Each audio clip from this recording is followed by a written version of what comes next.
Ian? What is he doing here? Tara, lapitan natin. Habang palapit kami, parang pilit lang yung ngiti sa amin ni Claire nung nakita niya kami. Di niya yata inaasahan na may kita namin sila dito.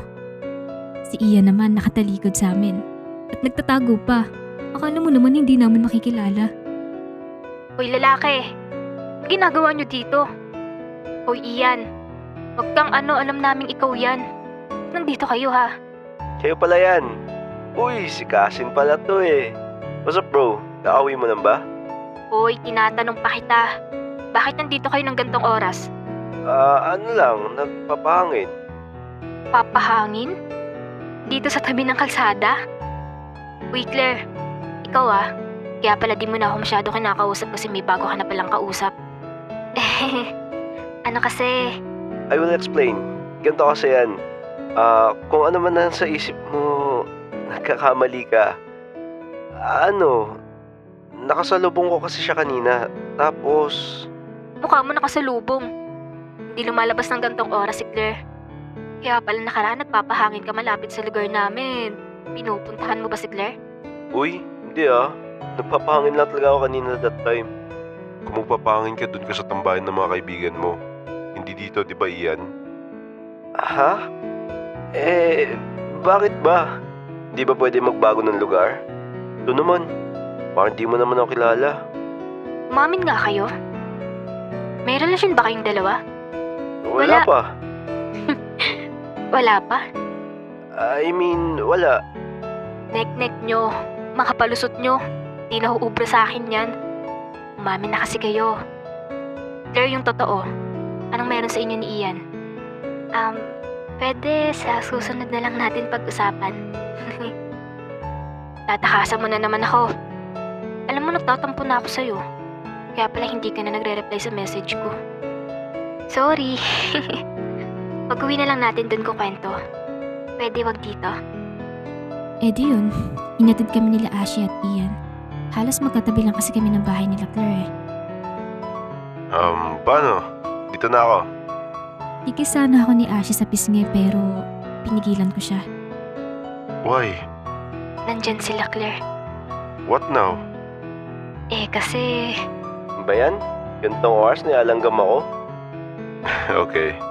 Ayoko naman ma-feel mo na uncomfortable ka. I love you. Wow, sweet like butter.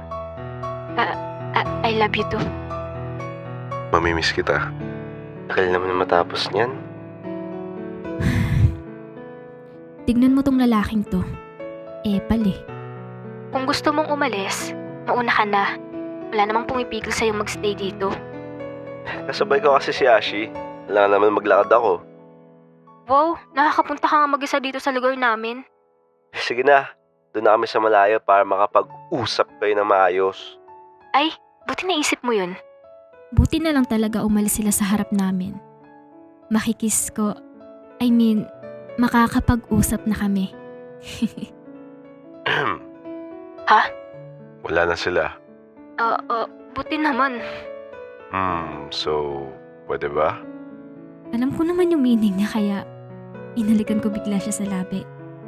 Nga pala bago ako makalimutan. Oh, sheesh. Tamis. Bigla akong tumakbo sa loob ng bahay. Visit talaga. Kahit kailan talaga panira ng araw. Hindi rin tuloy ako nakapagpaalam kay Ashi. Pero syempre, chinat ko lang siya para magpaalam nun. Sorry kanina, sumulpot kasi yung epal mong pinsan eh. It's okay. Magpahinga ka na. Ikaw din. I love you. I love you too.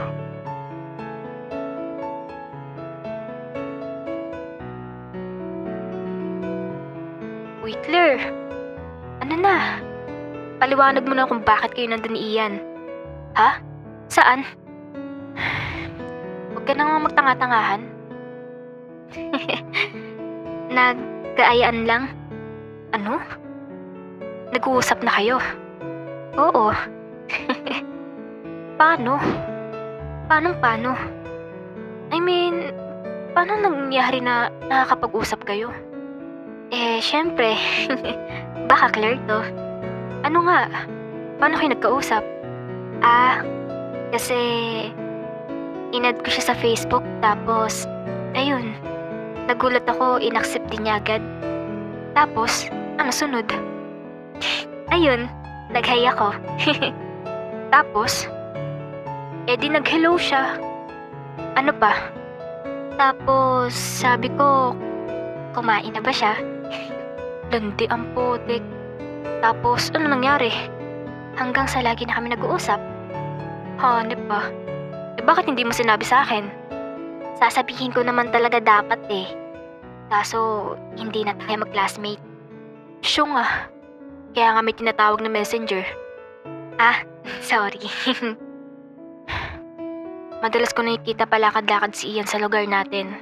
Minsan, sa school din. May kinalaman ka ba dun? Sinusundo niya kasi ako tuwing uwian.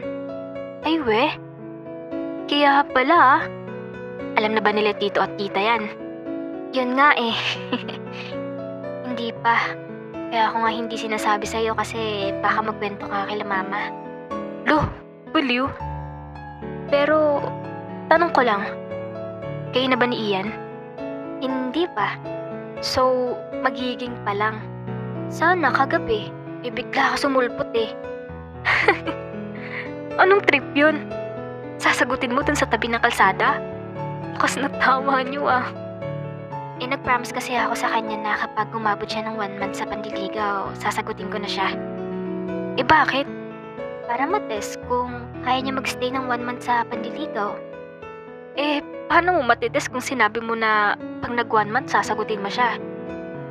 Di mag-i-stay talaga yun kasi sinabi mo na 1 month magiging kayo na. Syunga mo naman, girl. Ay, ganun ba yun? Oo, syunga ma din pala pag na-in love. Ganun din naman sasagutin ko pa din naman siya Porket gwapo, sinagot agad. At kasi hindi nagkagusto sa kanya ng more than 5 years.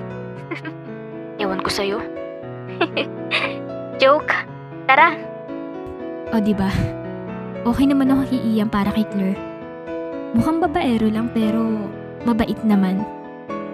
Pero at least hindi na nakiki-third wheel sa amin si Claire. May Ian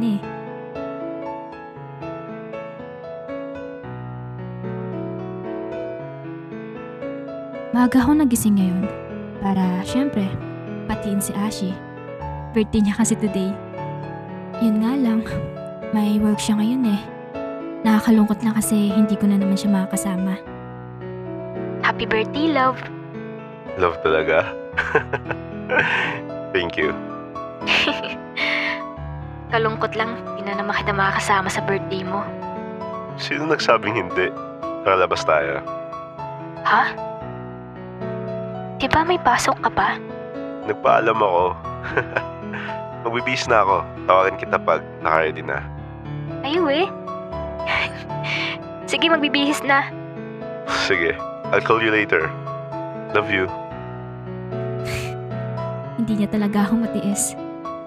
Nagbihis kagad ako noon at pagtapos, chinat ko kagad siya. Pero 15 minutes na nakalipas pero wala pa rin siyang reply. Siguro may ginagawa lang.